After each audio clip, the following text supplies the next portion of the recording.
ভুয়া ভুয়া slogan Nilkhet area থেকে চলে যাচ্ছেন সমন্বয়ক হাসনাত আব্দুল্লাহ। মূলত দুঃসংবাদটা দেই, সেটা হচ্ছে আজকে আমাদের 7 কলেজের শিক্ষার্থীরা যে সিদ্ধান্তটা নিতে বাধ্য হয়েছে, এটার নেগেটিভ ইফেক্ট হচ্ছে আজকে সারা ঢাকাতে যে পরিকল্পনা করা হয়েছে বাংলাদেশ থেকে ঢাকা একজন বিচ্ছিন্ন হয়ে যাবে। কারণ উত্তপ্ত ঢাকা রণক্ষেত্রে পরিণত ঢাকা বিশ্ববিদ্যালয়। দর্শক, ঢাকা বিশ্ববিদ্যালয় ও 7 কলেজ শিক্ষার্থীদের মধ্যে ব্যাপক দফায় দফায় সংঘর্ষ হয়েছে রাতভর। ঢাকায় 7 কলেজ এবং ঢাকা বিশ্ববিদ্যালয়ের শিক্ষার্থীদের মধ্যে নতুন করে আবার উত্তেজনা তৈরি হয়েছে। আসসালামু আলাইকুম সম্মানিত দর্শক, আজকের ভিডিওটি অত্যন্ত গুরুত্বপূর্ণ, অনেক স্পেশাল। ভিডিওটি আপনারা সম্পূর্ণ দেখবেন। সম্মানিত দর্শক মণ্ডলী, মধ্যরাতে সমন্বয়কদের উপর হামলা চালিয়েছেন সাধারণ শিক্ষার্থী। এবার আওয়ামী লীগ, ছাত্রলীগ, পুলিশ, সেনাবাহিনী নয়, সাধারণ শিক্ষার্থী সমন্বয়কদের উপর হামলা চালিয়েছে। সমন্বয়ক হাসনাত আব্দুল্লাহ এবং সার্জিস আলমকে বেধড়ক পিটিয়েছেন শিক্ষার্থীরা। মধ্যরাতে রণক্ষেত্রতে পরিণত হয়েছে। সম্মানিত দর্শক মণ্ডলী, অনেকে বলতেছে সমন্বয়কের বিদায় ঘণ্টা বেজে উঠেছে, সমন্বয়করা এখন দেশ ছাড়ার জন্য প্রস্তুত হচ্ছে। যাই দর্শক মণ্ডলী, কতটুকু সমন্বয়করা কি দেশ ছেড়ে চলে যাবে? আর সমন্বয়কদেরকে মধ্যরাতে কেন পিটালো সাধারণ শিক্ষার্থী? আসুন আমরা বিস্তারিত জেনে নেই। আপনারা মনোযোগ সহকারে ভিডিওগুলো সম্পূর্ণ দেখতে থাকুন। দুঃসংবাদটা দেই, সেটা হচ্ছে আজকে আমাদের 7 কলেজের শিক্ষার্থীরা যে সিদ্ধান্তটা নিতে বাধ্য হয়েছে, এটার নেগেটিভ ইফেক্ট হচ্ছে আজকে সারা ঢাকাতে যে পরিকল্পনা করা হয়েছে বাংলাদেশ থেকে ঢাকা একজন বিচ্ছিন্ন হয়ে যাবে। কারণ ঢাকাকে অবরোধ করা হবে সকাল 9টা থেকে বিকাল 5টা পর্যন্ত। কেন 7 কলেজের শিক্ষার্থীরা এমন কঠিন সিদ্ধান্ত নিল? কেন আমরা বারবার একই দৃশ্যপট দেখতে পাচ্ছি? এখন তো আর শেখ হাসিনা নাই, তাহলে কেন আমাদের শিক্ষার্থীরা ঢাকা বিশ্ববিদ্যালয়ের সাথে এই ধরনের সিদ্ধান্তে যাচ্ছে? দোষটা কার? সারা রাতভর একটা অস্থিতিশীল দৃশ্য আমরা দেখেছি। চলুন মূল ঘটনায় এবার আসি। এই কেমন বাংলাদেশ আমরা দেখছি। রাজপথ থেকে যে শিক্ষার্থীরা সরকার পতন ঘটিয়েছে, কারণে অকারণে সেই রাজপথ এখন ব্যস্ত লড়াই এবং দখলে। তবে এই সরকার আসার পর এমন দৃশ্য আমরা কখনো আর দেখিনি। পুলিশ প্রোটেকশন নিয়ে নিজেদেরকে অনেকটা হিরো হিরো জাহির করেছিল ঢাকা বিশ্ববিদ্যালয়ের শিক্ষার্থীরা। তবে বিপরীতে 7 কলেজের শিক্ষার্থী বনাম ইডেনের যে বাঘিনীরা যে বের হয়েছিল, ভাই গেট খোলার দৃশ্যটা ভালো লাগছে। তবে আমি ব্যক্তিগতভাবে টোটাল ঘটনাটাকে অবজার্ভ করে আমি মনে করি যে দোষটা ঢাকা বিশ্ববিদ্যালয়ের। বিশেষ করে যে প্রো ভিসি, যার একটা বক্তব্যকে কেন্দ্র করে 7 কলেজের শিক্ষার্থীদের সাথে আমি মনে করি ওনার ক্ষমা চাওয়া উচিত বিষয়টা নিয়ে। দেখেন এই মুহূর্তে গতকালকে যে দৃশ্য আমরা দেখছি, কে খুশি হয়েছেন এই দৃশ্য দেখা? হাহারি এক, তারপর রাজু ভাস্কর যে তাড়াতাড়ি আয়, হাসনাতের যে পরিমাণ ধাওয়া, আমরা দেখছেন কি একটা পরিস্থিতি হয়েছে। এগুলা আর চলবে না, বোঝা যাচ্ছে। আর এতে হচ্ছে কি, সমন্বয়ক যে খেলা, বৈষম্য বিরোধী শিক্ষার্থী খেলা, এগুলো কিন্তু একদম তলে পড়ে যাচ্ছে। আর এগুলো দেখা পলিটিক্যাল দলগুলো হাসছে, সাধারণ মানুষ বলতেছে ভাই এরা নাকি দেশ চালাবে। তবে আসলে দোষটা কার? যত নাটের গুরু এখানে ঢাকা বিশ্ববিদ্যালয়ের যিনি প্রভিসি আছেন, তিনার যেই স্বৈরাচারী মেন্টালিটি ছিল। শিক্ষার্থীরা যেহেতু এই 7টা কলেজ ঢাকা বিশ্ববিদ্যালয়ের অধিভুক্ত, তো তারা তাদের দাবি দাওয়া নিয়ে, যেহেতু এই প্রভিসি বা এখানে যারা ভিসি আছেন তারাই তাদের লিগ্যাল গার্ডিয়ান, তো তারা তো এখানে আসবে। কিন্তু আসার পরে তিনি যদি বলেন যে তোমরা কি এখানে মব করতে আসছো, ইভেন ওনার যে বক্তব্য দেওয়ার স্টাইলটা, ভিডিওটা অনেকে দেখেছেন, আমরা কপিরাইটের জন্য দিতে পারি না, যেটা দেখে মনে হয়েছে যে মানে ঢাকা বিশ্ববিদ্যালয়ের যারা আছেন তারা মনে করেন যে ওইগুলো হচ্ছে অ্যাংলা চ্যাংলা, হ্যাঁ, গ্যারাইম্মা টারাইম্মা পোলাপাইন। আরে ঢাকা ইউনিভার্সিটি, তো ঢাকা ইউনিভার্সিটি আপনি যদি দেখেন সারা এশিয়ার মধ্যে, সারা পৃথিবীতে ঢাকা ইউনিভার্সিটির অবস্থান কোথায়? আপনি র্যাঙ্কিংয়ে খুঁজে পান 1000 ইউনিভার্সিটির ভিতরে তো ঢাকা ইউনিভার্সিটির নাম আসে না। তো এই ইউনিভার্সিটির ভিসি, প্রভিসি বা স্টুডেন্টরা যারাই আছেন, এত অভার কোনো কিছুর কিন্তু আসলে মানে দাম্ভিকতা দেখানোর সুযোগ নেই। দর্শক, সারা রাত জুড়ে প্রায় 3.5 ঘন্টা ধরে, আমি যখন এই নিউজটা রেকর্ড করছি, আমি একটু আগেই রেকর্ড করি সবসময়, আপনারা হয়তো পরে দেখেন, তখনও সংঘর্ষ চলছে।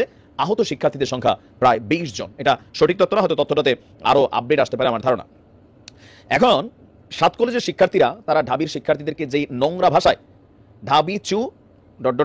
তারপরে বলতেছে কি পুলিশ ছাড়া, হ্যাঁ মানে পুলিশ আমরা একটা দেখছি আগে ছাত্রলীগ যদি কখনো কোথাও লাগতো তো আগে থাকতো পুলিশ, পিছনে থাকতো ছাত্রলীগ। কালকে ঢাকা ইউনিভার্সিটির শিক্ষার্থীদের সাহসের জায়গাটা দেখে আমার কাছে অনেকটা ছাত্রলীগ হিসাবে অসহায়ত্ব ফিল হয়েছে অনেক জায়গায়। গতকালকে আপনারা দেখছেন টোটাল। আর পুলিশের আচরণটা ছিল 7 কলেজের শিক্ষার্থীদের এগেইনস্টে কোথাও না কোথাও। এখানে আমরা যা ফুটেজ দেখছি যে ঢাকা ইউনিভার্সিটিকে প্রোটেকশন দিচ্ছিল 7 কলেজের শিক্ষার্থীদের। সোজা বক্তব্য, বাবা এই যে সমন্বয়কদের উপদেষ্টা হয়েছে, ঢাকা ইউনিভার্সিটিকে একটা ছাত্র মারা গেছে, সবকিছুতে তাদের কর্তৃত্ব, তাদের এটা আমরা মানবো না। তো তাদের যে দাবি দেওয়াটা লিগ্যাল, তারা বলছে যে আপনার কি বলা হয় যে, আমরা যেটা দেখি এখানে মূল যে ঝামেলাটা শুরু হয়েছিল 5 দফা দাবি নিয়ে ঢাকা বিশ্ববিদ্যালয়ে আলোচনা করতে গেলে বিশ্ববিদ্যালয়ের সহ উপাচার্য অধ্যাপক মামুন আহমেদ 7 কলেজের অর্ধশতাধিক শিক্ষার্থীকে অপমান করেছে। এর প্রতিবাদে তারা মিছিল করছিল বা তারা 5 দফা দাবি মেনে নিতে হবে আর সহ উপাচার্যকে তার আচরণের জন্য দুঃখ প্রকাশ করতে হবে। শিক্ষার্থীদের অভিযোগ প্রসঙ্গে আপনার এই মামুন বলছেন, তারা এসেছিল আমার সঙ্গে কথা বলতে, আমি তখন তাদের বলি তোমরা সবাই না এসে দুজন আসো, কিন্তু অর্ধশতাধিক শিক্ষার্থী ধাক্কি করে ভেতরে ঢুকে যায়। ঘটনা এতটুকুই, তাদের সঙ্গে কোনো খারাপ আচরণ তিনি নাকি করেননি। তিনি বলছেন যে তাদের 5 দফা বিষয়ে। দর্শক, উত্তপ্ত ঢাকা রণক্ষেত্রে পরিণত ঢাকা বিশ্ববিদ্যালয়। দর্শক, ঢাকা বিশ্ববিদ্যালয় ও 7 কলেজ শিক্ষার্থীদের মধ্যে ব্যাপক দফায় দফায় সংঘর্ষ হয়েছে রাতভর। 4 প্লাটুন বিজিবি মোতায়েন। দর্শক, একেবারে রণক্ষেত্রে পরিণত হয়েছে আজকে সারা রাত ঢাকা বিশ্ববিদ্যালয় এলাকা। দর্শক, খবরের কয়েকটি শিরোনাম পড়ছি। ফের ধাওয়া পাল্টা দাওয়া, সাউন্ড গ্রেনেড, টিয়ার শেল নিক্ষেপ। এরপর আরেকটি শিরোনাম হচ্ছে ঢাকা অবরোধ কর্মসূচির ঘোষণা 7 কলেজের শিক্ষার্থীর। অন্যদিকে দর্শক শ্রোতা, ঢাকা বিশ্ববিদ্যালয়ে পরিস্থিতি নিয়ন্ত্রণ করতে এসে অর্থাৎ পরিস্থিতি থামাতে এসে শিক্ষার্থীদের তোপের মুখে পড়েছে হাসনাত আব্দুল্লাহ। দর্শক, গতকাল সন্ধ্যা থেকেই বোঝা যাচ্ছিল ঢাকা বিশ্ববিদ্যালয়ের মধ্যে একটা সংঘাত, ব্যাপক একটা সংঘর্ষ হবে, সেটাই প্রতিফলিত হলো। আমরা দেখলাম রাত 12টার পর প্রায় 1:15টার দিকে একইভাবে সায়েন্স ল্যাব মোড় থেকে ওইদিকে একেবারে ঢাকা বিশ্ববিদ্যালয় পর্যন্ত, ওইদিকে ইডেন কলেজ থেকে শুরু করে একেবারে রণক্ষেত্রে পরিণত হয়েছে।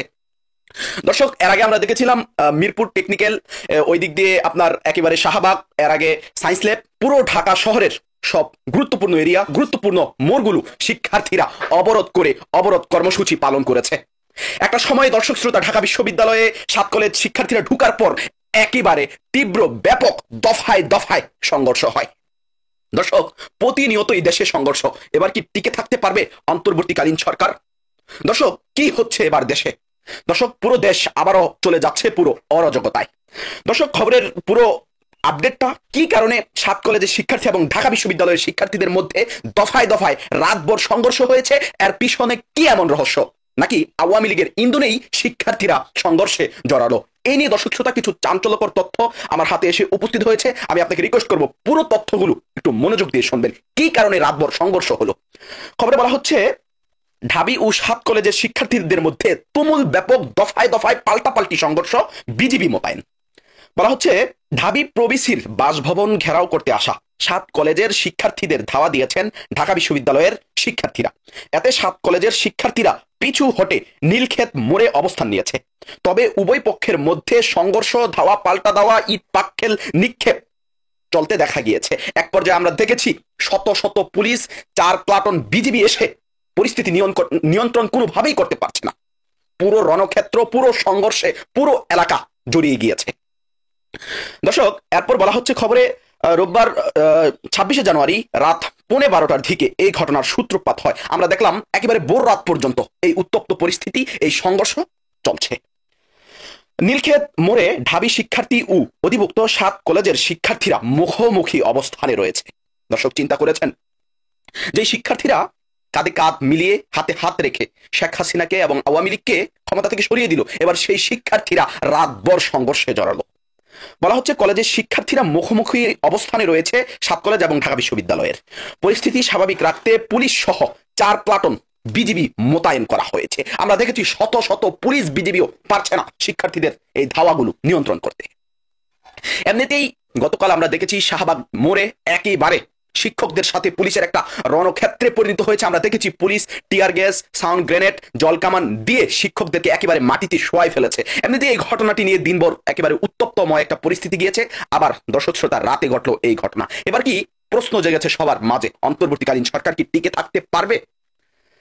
দর্শক, খবরে বলা হচ্ছে বিজিবির জনসংযোগ কর্মকর্তা মোহাম্মদ শরীফুল ইসলাম এই তথ্যটি গণমাধ্যমকে নিশ্চিত করেছে। এর আগে সন্ধ্যা 6:30টায় 7 কলেজের শিক্ষার্থীরা সায়েন্স ল্যাব, টেকনিক্যাল মোড় অবরোধ করেন। এরপর রাজধানীর গুরুত্বপূর্ণ এলাকা তাঁতিবাজারও অবরোধ করে রাখেন শিক্ষার্থীরা। শিক্ষার্থীদের অভিযোগ, 7 কলেজের সমস্যা ও ভর্তির আসন সংখ্যা কমানোর বিষয়ে ঢাবির প্রবিসির কাছে গেলে তিনি অবসন আচরণ করে রুম থেকে বের করে দেন। তিনি বলেন 7 কলেজের বিষয়ে কিছু জানেন না। দর্শক, এরপর পরই 7 কলেজের শিক্ষার্থীরা উত্তপ্ত হন ঢাকা বিশ্ববিদ্যালয়ের উপরে। তারা আরো অভিযোগ করেন এ বিষয়ে 21 দিন আগে তাকে স্মারকলিপি দেওয়া হলেও সেটি তিনি পড়েননি। 7 কলেজের শিক্ষার্থীদের চিনেন না বলেও তিনি আক্রমণমূলক ব্যবহার করেছেন। তাই তার অবসন আচরণের বিরুদ্ধে শিক্ষার্থীদের আন্দোলন শুরু হয়েছে। এছাড়া শিক্ষার্থীদের প্রতিনিধি আব্দুর রহমান অশোভন আচরণের জন্য ঢাবি প্রবিসিকে ক্ষমা চাওয়ার আহ্বান জানিয়ে 5 দফা দাবির কথা জানিয়েছেন। তো দর্শক, বুঝতেই বিসমিল্লাহির রহমানির রহিম। প্রিয় দেশবাসী, আসসালামু আলাইকুম ওয়া রাহমাতুল্লাহি ওয়া বারাকাতুহু। অত্যন্ত গভীর রাত। আপনারা জানেন বাংলাদেশে এই মুহূর্তে আরেকটি নতুন সমস্যা তৈরি করছে। সেই সমস্যার অংশ হিসেবে যে কোনো ওয়েতে বাংলাদেশের পরিস্থিতি ঘোলাটে করার চক্রান্তে লিপ্ত রয়েছে আওয়ামী লীগ।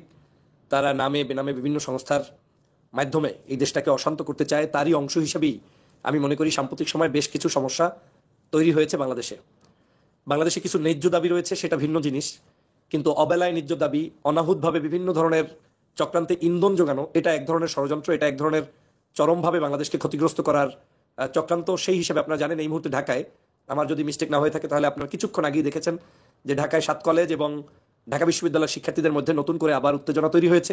এবং এই গভীর রাতে, বাংলাদেশে এখন এই মুহূর্তে 12টা 20 বেজেছে, এই গভীর রাতে তারা একে অপরের ইটপাটকেল, ধাওয়া পাল্টা ধাওয়া, এবং এই দুই গোষ্ঠীর মধ্যে নতুন করে আবার তারা এই রাতের বেলা উত্তেজনা তৈরি করেছে। আমার কাছে স্পষ্ট মনে হয়েছে, এবং আমি বেশ কিছু জায়গা থেকে তথ্য নেওয়ার চেষ্টা করেছি, সেটা হচ্ছে ছাত্রলীগ, আওয়ামী লীগ তারা যে কোনো মূল্যে উচকে দেওয়ার চেষ্টা করছে। একটা হচ্ছে কোনো ব্যক্তির ন্যায্য দাবি থাকবে, সেই দাবিগুলোর প্রসিডিংগুলো দীর্ঘ প্রায় 16 বছর আওয়ামী লীগ ছিল না, যখন তারা যে ক্ষমতায় ছিল সেই সময় তাদের কাছে এই দাবিগুলো কিন্তু উপেক্ষিত ছিল। তারা কিন্তু সাধারণ শিক্ষার্থীদের দাবি যেমন উপেক্ষিত করেছে, একইভাবে বাংলাদেশের বিভিন্ন সোসাইটির মানুষদেরকে বিন্দুমাত্র কথা বলার স্পেস দেয় নাই, কাজ করার অধিকার দেয় নাই। এখন প্রত্যেকটা জায়গায় কিন্তু বাংলাদেশের এই নতুন সরকার আসছে পর থেকে সরকারের কাছে সবাই গিয়ে উপস্থিত হচ্ছে, আমার দাবি, আমার এই, আমার সেই, প্রত্যেকটা দাবি। আপনি কোনটা বাদ দেবেন? একেবারে সেই 57 জন সেনা অফিসার হত্যার সেই কাণ্ড থেকে শুরু করে বাংলাদেশে গত 16 বছরে যত অপকর্ম করেছে আওয়ামী লীগ, এখন সবগুলো এসে কিন্তু দাঁড়িয়েছে এই ছাত্রলীগ, আওয়ামী লীগের সকল অপকর্মগুলো এই সরকারের উপরে। সে কারণে এখন আওয়ামী লীগ যেটা করতে চাচ্ছে সেটা হচ্ছে, আওয়ামী লীগ যে কোনো মূল্যে বাংলাদেশের মানুষের মধ্যে অশান্তি সৃষ্টি করতে চায়। এই অসভ্য অগণতান্ত্রিকরা, আমি বারবার বলেছিলাম যে ওরা যদি থাকে যে কোনো জায়গায়, ও শ্বাস প্রশ্বাস কোনো জায়গায় লাগলে ওটাও আপনাকে অপারেশন করতে হবে, কারণ এই জাতের লোকেরা কোনোদিন শান্তি চায় না, বাংলাদেশে অশান্তি চায়। আমি ছাত্র সমাজকে অনুরোধ করব, আপনাদের কাছে অনুরোধ করব, আওয়ামী লীগের ফাঁদে পাড়া দিবেন না, ছাত্রলীগের ফাঁদে অন্তত ফাড়া দিবেন না। আপনাদের ন্যায্য দাবিগুলো নিয়ে যেখানে যখন সেই জায়গায় আমাদের সুযোগ আছে সেটা নিয়ে আপনি করবেন, কাজ করবেন, এগিয়ে যাবেন, কিন্তু ছাত্রলীগ যে ইন্ধন দিচ্ছে এই ইন্ধনগুলোর ব্যাপারে আপনাকে সতর্ক থাকতে হবে। বাংলাদেশে এখন আগামী তারা যে স্বপ্ন বুনছে 0 পয়েন্টে আসতে পারে নাই, এই ভিক্ষুকের দলেরা 0 পয়েন্ট থেকে ক্ষতিগ্রস্ত হয়ে বিদায় নিয়েছে। এই ভিক্ষুকের দলেরা অসভ্যরা, তার মা তাদেরকে বাংলাদেশ থেকে ছেড়ে পালিয়ে চলে গিয়েছে, তারপরেও ভিক্ষুকরা অপেক্ষা করছে যে আমার মা আসবে, মা তো আর আসে না। মা আবার গত পরশুদিন রাতে দেখলাম বাংলাদেশে মা চলে আসবে, ইনুস পালিয়েছে, সেনাবাহিনীর এই হয়েছে সেই হয়েছে, বিভিন্ন অশান্তি তৈরি করার তারা চক্রান্ত করেছিল, সেখানেও তারা ব্যর্থ হয়েছে। বাংলাদেশের আনসারদের ভিতরে ঢুকে ষড়যন্ত্র করেছে, সেখানে তারা ব্যর্থ হয়েছে। বাংলাদেশের প্রত্যেকটি জায়গায় তারা এভাবে ব্যর্থতার পরিচয় দিয়েছে, এবং ব্যর্থতার পরিচয় দিয়ে আজকে তারা এই বাংলাদেশে নতুন করে আবার নতুন ষড়যন্ত্র চেষ্টা করে যাচ্ছে। কিন্তু আমরা স্পষ্ট করতে চাই, আমাদের সকলের একটু সতর্ক থাকতে হবে। আমাদের শিক্ষকদের মধ্য থেকে, ছাত্রদের মধ্য থেকে যে সকল ন্যায্য দাবি আছে, সেই ন্যায্য দাবিগুলো আমরা পূরণ করার জন্য সর্বোচ্চ সহযোগিতা, সর্বোচ্চ কাজ আমাদেরকে করতে হবে। আমাদের শিক্ষার্থীদেরকে দায়িত্বশীল আচরণ করতে হবে। আমি বারবার বলছি, এটা কেন বলছি, আমি জানি যে আমাদের এই দাবি ন্যায্য দাবি, একজন শিক্ষার্থী একটা দাবি তুলতে তার ন্যায্য দাবি থাকতে পারে, সে একটা দাবি তুলতে পারে। ঢাকা বিশ্ববিদ্যালয়ের শিক্ষার্থীদের কাছ থেকে 7 কলেজের এই গ্যাঞ্জাম আজকে নতুন নয়। এই জায়গাটায় এই দাবিগুলো পূরণের জন্য যে সময় দরকার, কারো কোনো স্ট্যাটাস, কারো কোনো বক্তব্য, কোনো কিছুর উপর নির্ভর করেই আমাদের যাতে কোনো অবস্থায়, আমরা বারবার বলি যে কোনো অবস্থায় আওয়ামী লীগকে সুযোগ দেওয়া যাবে না। আপনার দাবিগুলোর সুযোগ নিয়ে আওয়ামী লীগ রাস্তায় নখ টাকাবে, আওয়ামী লীগ রাস্তায় নামবে, আওয়ামী লীগ নামার জন্য ওত পেতে বসে আছে। দেখেন না সেদিন গুজববাজের দলেরা রাস্তায় নতুন করে গুজব ছড়িয়েছে, গুজব ছড়ার সাথে সাথে সেখানে আপনারা দেখেছেন যে কিছু লোক মিছিলেও বের হয়ে পড়েছিল, কি যে ডক্টর মোহাম্মদ ইউনূস চলে গিয়েছে। তো তারপরে কি দেখা গেল, যে ডক্টর মোহাম্মদ ইউনূস যায় নাই, ডক্টর মোহাম্মদ ইউনূস বাংলাদেশে চলে এসছে, বাংলাদেশেই আছে, কিন্তু আওয়ামী লীগ শ্রীগড়ে চলে গিয়েছে। অতএব আমরা সামান্য কোনো ইস্যুতে, কিংবা বড় ইস্যুও যদি হয়, সেই ইস্যুগুলোতে কোনো অবস্থায় আওয়ামী লীগকে অন্তত সুযোগ দেওয়া যাবে না। কারণ এই ভিখারিরা অপেক্ষা করতেছে যে কোনো মূল্যে তাদের এই যে ষড়যন্ত্র, সেটাকে চক্রান্ত, এগুলোকে বাস্তবায়ন করার জন্য। কারণ তারা তো সব হারিয়েছে, তাদের হাতে তো এখন কিছু নাই, অপশন নাই। তার মা যেহেতু চলে গিয়েছে, তো মা চলে যাওয়ার পরে সন্তানের অবস্থা যা হয় তাই বাংলাদেশে এখন হচ্ছে। এখন সেই জায়গায় মা চলে গিয়েছে, ছাত্রলীগ, আওয়ামী লীগ, যুবলীগ এখন রাস্তায় পড়ে ভিক্ষা করছে। এখন তারা যে কোনো মূল্যে আপনার ভিতরে ঢুকে ষড়যন্ত্র করতে না পারে, সেটাই আমি আজকের এখানে আপনাদেরকে ষড়যন্ত্রটা স্মরণ করানোর জন্য এসেছি। ছাত্রদের মধ্যে তৃতীয় কোনো শক্তি, তৃতীয় কোনো পক্ষ যাতে ঢুকতে না পারে, এই ধরনের সংঘাত কোনোভাবে কোনো জায়গায় যেন করতে না পারে, সে ব্যাপারে আমাদের সকলকে সতর্ক থাকতে হবে। কোনো উস্কানিতে পাড়া দেওয়া যাবে না। এই সরকারকে কোনো অবস্থায় এমন কোনো পরিস্থিতির মধ্যে ফেলানো যাবে না যেখানে আমাদের বাংলাদেশের বর্তমান সরকার পরিচালনা করতে ব্যর্থ হয়, কিংবা আগামীর যে গণতন্ত্রের পথে আমরা যেতে চাই সেটাই ব্যর্থ হয়। অতএব প্রিয় দেশবাসী, আপনাদের সবার প্রতি অনুরোধ, এই আফসোস লীগ, এই ফেসবুক লীগ, এই যারা এখন মোটামুটি হাতুড়ি লীগ, এই যারা অবৈধ শেখ হাসিনার কিছু উচ্ছিষ্টভোগী দালাল, এদের ব্যাপারে আমাদের বাংলাদেশের সমগ্র মানুষকে সোচ্চার করতে হবে।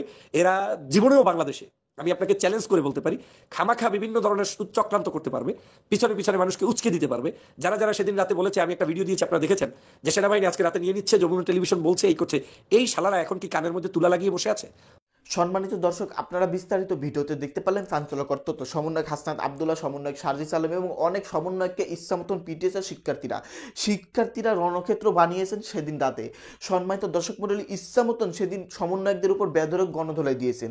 যাই দর্শক মণ্ডলী, আজকের এই ভিডিওতে অত্যন্ত গুরুত্বপূর্ণ বিষয়ে আলোচনা শুনতে পারলেন। ইতিমধ্যে সেনাপ্রধান জেনারেল ওয়াকারুজ্জামান কঠিন একটা সিদ্ধান্ত নিতে যাচ্ছেন এই সমন্বয়কদের বিরুদ্ধে। তো দর্শক মণ্ডলী, এই সম্পর্কে যদি আপনারা কিছু বলতে চান, আপনাদের মূল্যবান মতামত ভিডিওর কমেন্ট বক্সে অবশ্যই ঝটপট জানিয়ে দিবেন। ভিডিওর সঙ্গে সম্পূর্ণ করে থাকার জন্য আপনাদের সবাইকে অসংখ্য ধন্যবাদ।